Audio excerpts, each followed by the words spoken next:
Everyone, welcome back to my channel Prachit Swarg. आज के blog में आप सभी का खूब सारा स्वागत है। यहाँ है मेरा फ्रूट बास्केट। फ्रिज के पास से हटा दिया मैंने क्योंकि मैंने देखा था फ्रिज के ऊपर कुछ भी क्लटर नहीं रखना है। पता नहीं मेरा आईब्रो अभी भी आप लोग को पता नहीं दिख रहा है कि नहीं दिख रहा है। दिख रहा है। आज मेरे फेस में अलग ही शाइन है क्योंकि मैंने फेस में ना कोई क्रीम लोशन कुछ नहीं लगाया है, बस बोरोलिन लगा दिया है और सिंदूर, बिंदी, लिपस्टिक। गाइस आज का दिन मेरे लिए बहुत ज़्यादा ही इमोशनल टर्न आउट हो गया है। मैं बताती हूँ क्यों। किचन से चलते हैं, रूम में बात करते हैं। सो गाइस जैसे ही मैं आई मेरे को आद्या बोल रही है मम्मा मुझे मिल्क पीना है। आद्या का ना पता है गाइस, यहाँ पे ऊपर में फ्रॉक है, इधर सारे डेली वेयर वाले टॉप है, इधर इसके इनर वेयर्स हैं और फिर बाद में पीछे इसके बहुत सारे मतलब ऐसे ऐसे कपड़े, ऐसे ऐसे यानी कि जैसे कि फ्रॉक पहन, फ्रॉक एक के ऊपर एक है। और फिर मैं अपने रूम में आ गई। अच्छा खासा लाइट आ रहा है। अपने रूम में नहीं गई, प्राचित के रूम में आ गई। मैं बोल रही थी गाइस आज मेरा दिन ना बहुत इमोशनल भरा हो गया है। मतलब कि क्या बोलूँ मैं, खुशी भी है दुख भी है। ठीक है, आप सबको पता है मैं मायके जाने वाली हूँ और मायके जाने वाली हूँ। ये तो अच्छी चीज़ है कि मायके जा रही हूँ, मेरे लिए अच्छी चीज़ है। लेकिन पता नहीं क्यों मैं यहाँ रहती हूँ तो मुझे ऐसा लगता है कि मतलब मेरा मायका जो है वो बहुत दूर है। तो जब मुझे मौका मिलता है, जब होता है कि कुछ फंक्शन है, तो मैं कोशिश करती हूँ कि मैं जाऊँ वहाँ पे, क्योंकि मुझे नहीं पता, आई नेवर नो कि मतलब कब क्या हो जाए फ्यूचर में। ठीक है, और वैसे भी अब धीरे धीरे और इंसान बिजी हो रहा है। प्राचित की स्कूल की स्टडीज़ अब जैसे जैसे हायर होते जाएंगी, मैं तो वैसे भी, और आद्या की स्टार्ट हो जाएगी तो आद्या को भी लेके नहीं जा सकती, मतलब जा ही नहीं सकती। ये चीज़ है मेरे साथ। तो मुझे जब भी मौका मिलता है मैं चली जाती हूँ, इतना दूर होने के बावजूद भी। हालांकि अगर देखा जाए तो फाइनेंशियली बहुत लॉस होता है, लेकिन पता है जो मुझे फैमिली के साथ मतलब लगता है ना कि मेरे फैमिली यानी कि मेरे माँ पापा, मुझे ऐसा लगता है कि जब तक मेरे मम्मी पापा हैं, जब तक मैं हूँ, और पता नहीं मैं इतनी फैमिली ओरिएंटेड कब कैसे बन गई, शायद जब से मदरहुड आया मेरे ऊपर, जब से मैंने खुद की अपने मतलब खुद का बच्चा देखा, मैंने अपने बेटे को देखा, तो मुझे माँ बाप ससुर मतलब हर चीज़ की वैल्यू समझ में आ गई। और जब मैंने अपनी बेटी को देखा ना, तब मैंने समझा कि मेरे मम्मी पापा मुझे कितने मतलब नाज से पाले हैं। और सच बात बताऊं, मैं वैसी लड़की थी, मैं कभी किसी चीज़ के लिए ज़िद नहीं की। अगर मैं शॉप पे भी जाती थी ना और मैं अगर देखती थी कि कपड़ा महंगा है तो मैं मम्मी को बोलती थी कोई बात नहीं मम्मी, क्योंकि मैंने ना अपने घर का हर एक सिचुएशन देखा है। कई बार अगर जैसे कि कोई ज़िद भी करता है ना, तो वो चीज़ मुझे एक्सेप्ट नहीं हो पाती थी कि यार आप मम्मी पापा का कंडीशन देख रहे हो और उसके बावजूद भी ज़िद करो। जैसे हम 3 भाई बहन में मेरा जो बड़ा भाई है वो अपनी हर चीज़ों को पूरा करवा लेता था और हर चीज़ें उसकी पूरी होती भी थी, बिकॉज़ वो मतलब वो ना थोड़ा बड़ा था और हर चीज़ वो टाइम से समझ में आ गया था उसको कि लैपटॉप की अब ज़रूरत है तो लैपटॉप लेना है, बाइक लेना है। आप लोग देखिए उनका लाइफस्टाइल, मेरे बड़े भाई का लाइफस्टाइल। और एक बात बताऊँ, कभी कभी ऐसा लगता है ना ऐसा होना भी चाहिए, क्योंकि आप जितनी चीज़ों को मैनिफेस्ट करते हो, जितनी चीज़ों को आपको लगता है ना कि ये होना चाहिए वो होना चाहिए, भगवान वो करते रहते हैं, क्योंकि आपको मतलब आप बस वो है शिद्दत से लगे रहो उस चीज़ के लिए। जब तक वो मम्मी पापा के ऊपर था, हर चीज़ मम्मी पापा से अपना ले लेता था। कंप्यूटर 4th स्टैंडर्ड में ले लिया था उसने, साइकिल ले लिया था हीरो का, और उसी साइकिल पे हम दोनों भाई बहन सीखे हैं। तो मुझे ऐसा ना कभी ज़रूरत नहीं लगा, क्योंकि मैं जस्ट भैया से 1 साल छोटी थी। और सच बोलूँ तो मेरे पापा के बाद भैया का है, पापा के बाद नहीं, पापा का तो मेरे पापा ने इतने प्यार से मुझे पाला ना, लेकिन भैया से बहुत डर लगता था, बिकॉज भैया के साथ ना ऐसे अभी भी आप लोग देखोगे कि मैं ज़्यादा उसके सामने चप्पड़ चप्पड़ नहीं करती हूँ, लेकिन पापा के साथ मैं एकदम बबली चबली से या फिर मतलब अच्छे से रहते हैं। तो ना भैया को जो चीज़ें मिलती थी, अगर वो सो रहा होता था या कुछ भी करता था, तो हम लोग, मैं और प्रिंस, हमारे मेरी और प्रिंस की तो भाई बहन जैसे बॉन्डिंग ही नहीं थी। मेरे और प्रिंस की बॉन्डिंग थी एकदम दोस्त वाली, जैसे कि नहीं बोलते हैं पार्टनर इन क्राइम वाली, वैसी वाली बॉन्डिंग थी। और वो आप सब लोगों ने देखा यूट्यूब पे।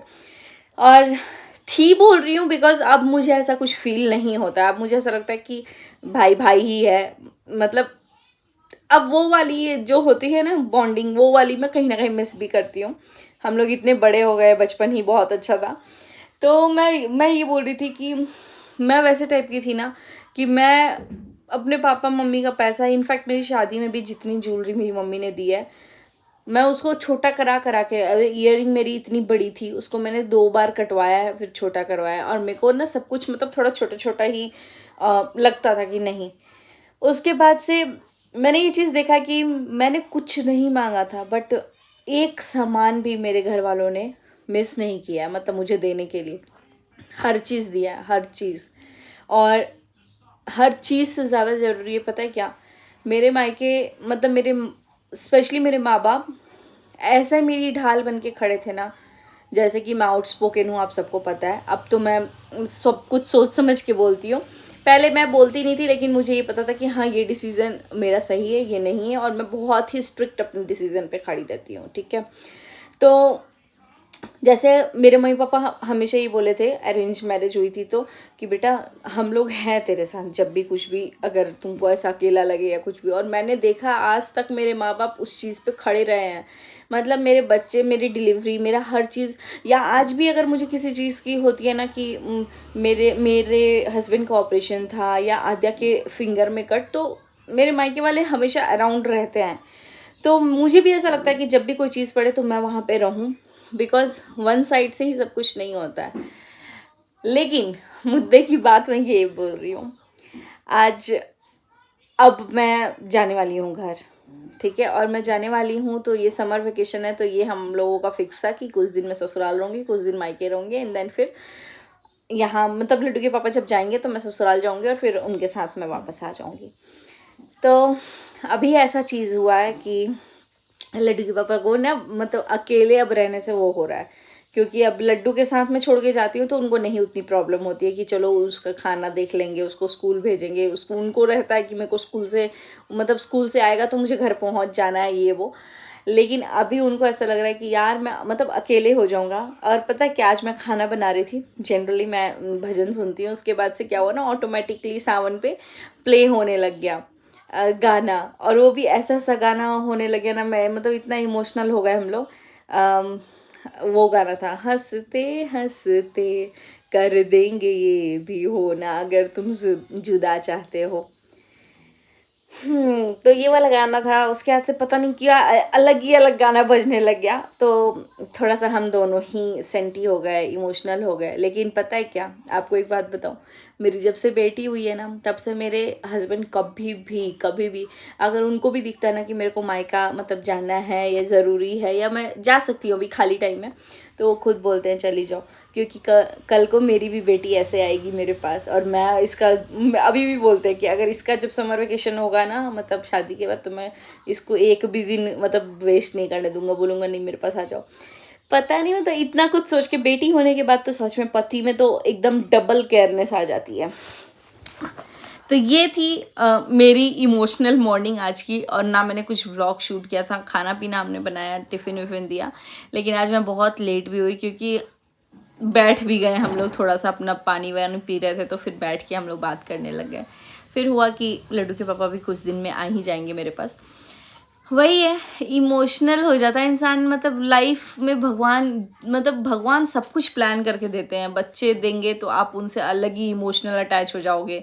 जब शादी नहीं होती है, माँ बाप से होते हो, भाई से होते हो। मतलब मेरा तो ऐसा था कि मेरे भाई को कोई कुछ बोल देना तो मेरे से बर्दाश्त ही नहीं हो सकता था। अब है कि प्रायोरिटीज़ धीरे धीरे वो होती है। बट दो कांस्टेंट प्रायोरिटीज़ मैं रखती हूँ। एक तो मेरे माँ पापा, एंड आई नो कि इसमें बहुत सारे लोगों को बुरा लगेगा कि मैं बच्चों का नाम नहीं ले रही हूँ। एक मेरे माँ पापा और दूसरे मेरे हस्बैंड। मतलब मुझे ऐसा लगता है कि लाइफ में, मतलब मैं क्या हूँ, मैं कैसे रह रही हूँ, कैसे बनी, क्या हूँ, सब मेरे, मतलब अगर मेरे हस्बैंड भी, आज ही के दिन है, अगर मेरे हस्बैंड बोल देना कि सोचिए तुम ये नहीं करो, तो ज़्यादा से ज़्यादा क्या होगा, मैं एक बार बोलूँगी कि यार करने दो, मैं खुश हूँ इस चीज़ में। अगर लेकिन फिर भी अगर बोलेंगे ना, तो मैं उस चीज़ को वहाँ स्टॉप कर दूँगी। तो आज मैं जो कुछ भी कर पा रही हूँ, कहीं ना कहीं मेरे हस्बैंड की वजह से कर पा रही हूँ। और अगर मैं इतना कर पा रही हूँ तो वो मेरे माँ पापा की वजह से कर पा रही हूँ, कि उन लोगों ने बचपन से मुझे लाइफ दी, जीने का तरीका सिखाया, हर कुछ दिया। सेकेंड चीज़, आज मैंने देखा अपनी मम्मी का व्लॉग। अचानक से, मैं बहुत कम देखती हूँ उनका वीडियो, लेकिन उनका वीडियो मेरे सामने आ गया और उसमें ना रोता हुआ मेरे को दिखा फेस। तो मैं प्ले की, क्योंकि मेरी मम्मी तो मेरे को कुछ बताई ही नहीं थी। हम लोग की कल बात हुई थी तो गैस सिलेंडर के बारे में ही बात हुई थी कि गैस ऑर्डर करना है एंड ऑल। अभी मैंने मम्मी का वीडियो देखा तो वो जिस तरीके से बोल रही थी ना कि काश मेरी मम्मी होती, मैं उनका एक बार फेस तो मेरे सामने आता। तो लिटरली मैं आपको बताऊं, बहुत सारे लोग ना चिढ़ते हैं जब मैं ये बोलती हूँ कि मेरी माँ लाइफ की क्या, वर्ल्ड की बेस्ट मॉम है। हर किसी के लिए सबकी माँ होती है। मेरे लिए स्पेशल चीज़ ये है ना, मेरी मम्मी ने ये तक नहीं देखा है कि माँ क्या प्यार करती है, कैसा प्यार करती है, क्योंकि उनको वो प्यार कभी मिला ही नहीं।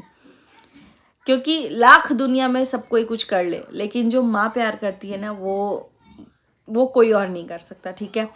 और मेरी मम्मी ने हर चीज़ बचपन से बहुत सारी चीज़ें झेली हैं, बहुत सारी चीज़ें, और जो जो चीज़ उन्होंने मैनिफेस्ट किया ना, वो सब चीज़ें उन्हें मिला है। मतलब मैं क्या बोलूँ, मुझको मेरे पास वर्ड्स नहीं है। डिस्पाइट कि मेरी मम्मी माँ क्या होती हैं, कैसे प्यार करती हैं, शादी के बाद कैसे रहती हैं, शादी के पहले कैसे रहती हैं, मेरी मम्मी कुछ नहीं जानती। बट उसके बावजूद उन्होंने हर एक एक चीज़ मेरे ऊपर न्यौछावर किया। मतलब ऑब्वियसली अपने दोनों बच्चों के ऊपर भी किया होगा, लेकिन मैं तीसरी, मतलब मैं बेटी हूँ, मैं अपनी कहानी बता रही हूँ। उन लोगों की चीज़ें वो लोग समझ पाएंगे, और मेरे को लगता है वो लोग तब समझ पाएंगे ना जब उनको उनका बेटा होगा। मुझे जब बेटी हुई ना, क्योंकि मैं बेटी हूँ तो मैं अपने आप को आद्या के रोल में फिट कर पाती हूँ। मुझे लगता है कि यार मेरे माँ बाप मेरे लिए कितना कुछ किए होंगे, एक एक चीज़ पूरा किए हैं, और फिर 22 साल 23 साल में आप दूसरे के यहाँ भेज दो। फिर हर एक चीज़ के लिए आप सोचो कि मेरी बेटी मेरे पास आ जाए तो आपको दूसरे किसी से पूछना है। और मतलब आज मैंने उनका देखा ना, मैं भी अपनी मम्मी के साथ उनके मामा के यहाँ गई हूँ, और मुझे अच्छा भी लगता है। मैं उनके मायके भी, मतलब मैं अपने मामा के यहाँ भी गई हूँ, और मेरे मामा के भी मामा के यहाँ, मतलब ये मम्मी के मामा के यहाँ भी गई हूँ। बिकॉज़ मेरी मम्मी का ना एक अलग अटैचमेंट था, है, मतलब उनके मामा के बच्चों से भी है अभी तक। बिकॉज़ उनकी मम्मी नहीं थी तो उनको ऐसा लगता था कि मतलब यहाँ पे मेरी मम्मी रही हैं, यहाँ पली बड़ी हैं, बड़ी हुई हैं। आज मैं जब रोता हुआ देख रही हूँ ना, मेरे हिसाब से मेरी मम्मी की लाइफ तो एकदम सक्सेसफुल है। बिकॉज उन्होंने लाइफ में क्या उनके पास कमी रह गया, हर चीज़ उन्होंने कर लिया। पहले उनको ऐसा लगता था कि मेरे पास जब पैसे होंगे ना, मतलब जितना मैंने बात किया है कि मैं अच्छी ज्वेलरी पहनूंगी, कभी वो पता है आर्टिफिशियल ज्वेलरी जब वो हम लोग भी पहनते थे ना, तो बहुत डांटती थी कि उनको ना ये सब पसंद नहीं था कि इतना तामझाम गले में पहनो, तो गोल्ड पहनो, ऐसे बोलती थी। और उन्होंने जो मैनिफेस्ट किया, मतलब आज मेरी मम्मी के पास जो ज्वेलरी के कलेक्शन है या जो साड़ी के कलेक्शन, वो अभी तक हम लोगों के पास नहीं है। मतलब उतने पैसे तो मम्मी ने, जितने पैसे में अपना सब कुछ कर लिया है बिना यूट्यूब के, मेरी मम्मी के पास ऑलरेडी 3 प्रॉपर्टीज़ था, ठीक है। मैं ये नहीं बोलूँगी कि यूट्यूब के आने के बाद कोई भी एक ज़मीन लिया गया है उसमें से, नहीं। और घर भी मेरा जो आप लोग देख रहे हो वो सब बना बनाया था, यूट्यूब आने के पहले से ही बना बनाया था, बस एक सिवाय जो स्कूल बना उसके। तो मेरे को लगता है, और ऊपर से तीनों बच्चों को उन्होंने मतलब ऐसे नहीं पढ़ाया कि चलो गवर्नमेंट में पढ़ रहे हैं या प्राइवेट में पढ़ रहे हैं जिसकी फ़ीस कम है। जो आज हम लोग अपने बच्चों का पे कर रहे हैं उससे थोड़ी सी कम क्या, मैं अगर प्राचित का 120 130 ऐसे पे कर रही हूँ, तो मेरे मम्मी पापा भी उतना ही पे कर रहे थे। 170 था मेरा इंजीनियरिंग में, और 120 था मेरा 10th-12th में, मतलब कि 10th तक और 12th तक, क्योंकि मैंने यहाँ पे पढ़ाई की थी विशाखापट्टनम। तो सेम आप सोचो कि भैया और प्रिंस, आई डोंट नो कि मैं इतना क्यों बात कर रही हूँ, लेकिन वही मैं बता रही हूँ कि मेरी मम्मी ने ना अपनी बॉडी को बॉडी नहीं समझा था। और मेरे लिए तो भले कोई कुछ भी बोले, मेरे लिए वर्ल्ड बेस्ट मदर है। और मैं कोशिश करूँगी हमेशा जब तक ज़िंदा हूँ मैं अपनी मम्मी की तरह ही रहूँ। मेरे लिए सबसे अच्छा कॉम्प्लीमेंट होता है जब सब लोग बोलते हैं ना कि आप अपनी मम्मी के जैसे हो या लगते हो या मतलब करती हो, तो मुझे बहुत अच्छा फील होता है। और same goes with my dad कि उन्होंने जो स्ट्रगल किया है मेरे, ऐसे पता है, मतलब लोग बोलते हैं, बहुत बड़ी चीज़ मैं बोलने वाली हूँ। लोग बोलते हैं कि मतलब ना लड़कियों को अपने पापा के जैसा ही हस्बैंड चाहिए होता है, कि मतलब पापा जैसे मम्मी का केयर कर रहे हैं एंड ऑल, जैसे पापा बच्चों की तरह, मतलब बच्चों को प्रिंसेस की तरह ट्रीट करते हैं, वैसे ही वो चाहती है कि मेरा जो लाइफ पार्टनर हो ऐसा ही हो। थैंक गॉड, पता नहीं जो भी चीज़ें भगवान ने मुझे दी है, जैसे भी दी है, मैं अगर रिलेट करती हूँ ना मेरी मम्मी की लाइफ की जर्नी और मेरी जर्नी, आप लोग तो मेरे बारे में मतलब मुझे नहीं लगता है कि 20% भी जानते हो, बिकॉज मैं उतना ओपन अप होकर नहीं बोलती हूँ, बिकॉज मुझे लगता है बहुत सारी चीज़ें लोग समझेंगे, बहुत नहीं समझेंगे। तो मुझे ऐसा लगता है जो जो चीज़ें मेरे पापा भी करते हैं ना, आज तक मैंने कभी अपने पापा को डिनायल मोड में नहीं देखा है कि नहीं अगर मम्मी ने बोल दिया है तो नहीं। वो अपना बेस्ट पॉसिबल वे ट्राई करते हैं कि वो हर चीज़ कर पाए। और सेम मैं अपने हस्बैंड के साथ भी देखती हूँ। मुझे ऐसा लगता है कि पता नहीं मैंने भी कहीं मैनिफेस्ट किया होगा कि ऐसा ही लाइफ पार्टनर हो हमारे पास भी। और मुझे आज मैं अगर कोई भी चीज़ बोल दूँ ना, चाहे मेरे हस्बैंड किसी भी सिचुएशन में हो, उनको ऐसा लगता है कि नहीं सूची बोल रही है तो ये चीज़ करना ज़रूरी है। एंड मैं ना भी बोलूँ तो वो मेरे से पूछ पूछ के हर चीज़ सोचते हैं, करते हैं। और सेम मैं उनकी फैमिली की भी बहुत रिस्पेक्ट करती हूँ।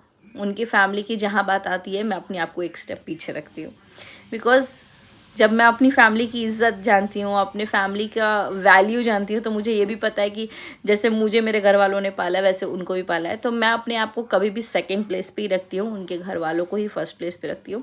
और ये नहीं कि मैं पापा की बात कर रही हूँ या फिर मम्मी की बात कर रही हूँ, अम्मा नहीं है तो नहीं, मैं भैया की भी बात कर रही हूँ जो मेरे हस्बैंड के भाई हैं। मुझे पता है कि उन्होंने बहुत कुछ किया है।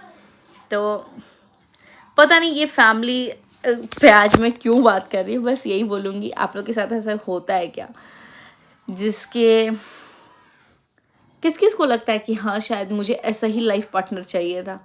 कभी कभी ये सब चीज़ें ना हमें खुद टाइम निकाल के फील कर लेना चाहिए था, निकाल के कर लेना चाहिए। मतलब मुझे ऐसा लगता है थू थू थू थू थू नज़र नहीं लगाना कोई भी भाई। मुझे जैसी फैमिली मिली, मतलब मायके हो या ससुराल हो, शायद इससे बेस्ट मैं डिज़र्व भी नहीं करती हूँ। मतलब ये मेरे लिए बेस्ट में बेस्ट है।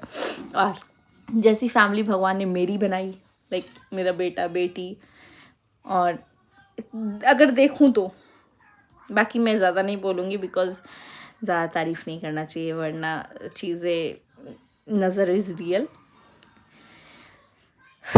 बस इतना ही बोलूँगी यार, प्लीज़। मुझे पता है कि बहुत सारी चीज़ें हम लोगों से भी गलती होती है, बहुत सारी चीज़ें हम लोग उटपटांग, मैं तो कोशिश करती हूँ ना दिखे, लेकिन बहुत सारे लोगों को बुरा लगता है। बट इतना ही बोलूँगी, प्लीज़ अगर जो मुझसे प्यार करता है थोड़ा सा भी, जो भी करता है, मेरी मम्मी को खूब सारा प्यार दीजिएगा, खूब सारा सपोर्ट दीजिएगा, बिकॉज़ वो ना, उनको किसी चीज़ की कमी नहीं है, ना पैसे की, ना कपड़ों की, ना ज़मीन की, ना किसी चीज़ की। उनको कुछ चाहिए भी नहीं और वो कुछ करना भी नहीं चाहती हैं। बस उनको है ना कि अगर प्यार से आप उनसे बात कर लो ना, वो हर चीज़ देने के लिए भी रेडी है। तो मैं तो यही बोलूँगी कि आप लोग उनके कमेंट सेक्शन में खूब सारा प्यार दीजिएगा। उनको ये लगे कि अगर मतलब उन्हें जो चीज़ लाइफ में, पास्ट लाइफ में नहीं भी मिला है तो भी कोई बात नहीं है, अभी उन्हें जो मिल रहा है वो इससे बेस्ट कुछ नहीं हो सकता है। तो खूब सारा प्यार दीजिएगा। बाकी इन्हीं कुछ ज्ञान के मतलब साथ मैं करती हूँ इस वीडियो को एंड। और ये व्लॉग नहीं था, ये नॉर्मल कुछ टॉक टाइम था हमारा। तो चलिए गाइस, मेरे दिमाग में बहुत सारी चीज़ें चल रही हैं। बहुत सारी चीज़ें क्या होता है ना कि आप ऑन कैमरा नहीं बोल पाते हो कि आगे कुछ उल्टा ना हो जाए। तो बस आई होप कि आप लोग समझोगे और खूब सारा प्यार दोगे मम्मी को स्पेशली। और इसी के साथ अब बहुत कम टाइम रह गया है मेरे घर जाने में। आई नो घर जाने के बाद मुझे बहुत हेट मिलेगा, but doesn't matter to me कि कौन मुझे क्या बोल रहा है, बिकॉज मेरी लाइफ है। जब मैं दुख में होती हूँ तो जो लोग बोलते हैं वो और दुखी ही करते हैं मुझे, और खुश नहीं करते हैं। और जब तक मेरे माँ बाप हैं, मुझे दो बात सुननी भी पड़े और मेरे को अगर अपने माँ बाप का प्यार मिल रहा है वहाँ जाके, तो डेफिनेटली मैं जाऊँगी। क्योंकि आप नहीं जानते हो, मेरी सास नहीं है ना, मेरे हस्बैंड अगर थोड़ा सा भी कोई वीडियो देखते हैं या कुछ भी देखते हैं ना, उनको इतना अपनी मम्मी, हम लोग चाहे लाख बड़े हो जाए, आज मेरी मम्मी भी अपनी मम्मी को याद करी। आप सोच रहे हो उनके नाती वाती सब हो चुके हैं, बट फिर भी उनको अपनी माँ की याद आई ना। तो मैं नहीं चाहती हूँ कि मेरे मम्मी पापा का जितना टाइम, तो देखो भगवान ने मुझे दिया था ना कि शादी के पहले जितना टाइम मम्मी पापा के साथ रह लो, उसमें से भी मेरे टाइम माइनस हो चुके हैं। मतलब कि आप लोग तो रहे होगे कम से कम 20-22 साल, जो भी है 20-22 साल जो लोग रहे होंगे साथ में, उन्हें लगता होगा कि क्यों ये मम्मी मम्मी कर रही है। लेकिन मैं, पता है, मैं इतनी अनफॉर्चुनेट थी, या जो भी फॉर्चुनेट बोल लो आप, मैं अपने मतलब मुश्किल से 12 साल ही रही हूँ अपने माँ बाप के साथ। उसके बाद से 14th में मैंने 10th किया था, तो 12 साल के बाद मैं निकल गई थी घर से, तो मैं वो टाइम नहीं स्पेंड कर पाई हूँ जो बुद्धि आने के बाद लोग करते हैं अपने माँ बाप के साथ। तो अब मेरे पास उतना सेंस है, अब मैं खुद समझ रही हूँ कि माँ बाप की क्या वैल्यू है। तो मुझे लगता है कि अगर मुझे 2 दिन, 2 महीने, 2 साल का भी टाइम मिले ना, तो वो कम है मेरे लिए। मुझे अपने मतलब मम्मी पापा जब तक हैं मैं रहूँ, मुझे वो लोग प्यार दें। और सच में जितना प्यार मेरे माँ बाप देते हैं ना, मुझे ऐसा लगता है कि बहुत कम लोग अपने बच्चों को कर पाते होंगे। मुझे ऐसा फील होता है। अभी इसको कोई वो मत ले लेना, क्योंकि बस क्यों नहीं, बस बहुत हो गया। आप लोगों के साथ बहुत सारी बातें हो गई। बस इतना ही बोलूँगी कि खूब सारा प्यार दीजिए। अगर कोई गलती हो जाती है तो उसको माफ़ कर दिया कीजिए आप लोग भी। और पता है क्या, कभी कभी गलत होने के बाद ना, अगर कोई मतलब सही तरीके से बताता है ना, तो समझ भी आता है। अगर उल्टे उल्टे तरीके से बताओ ना, तो और अग्रेशन में आ जाता है इंसान। तो बाय बाय गाइस, इसी के साथ करते हैं इस ब्लॉग को एंड। और यार कोई गुस्सा मत होना कि ये क्या क्या बात करके चली गई।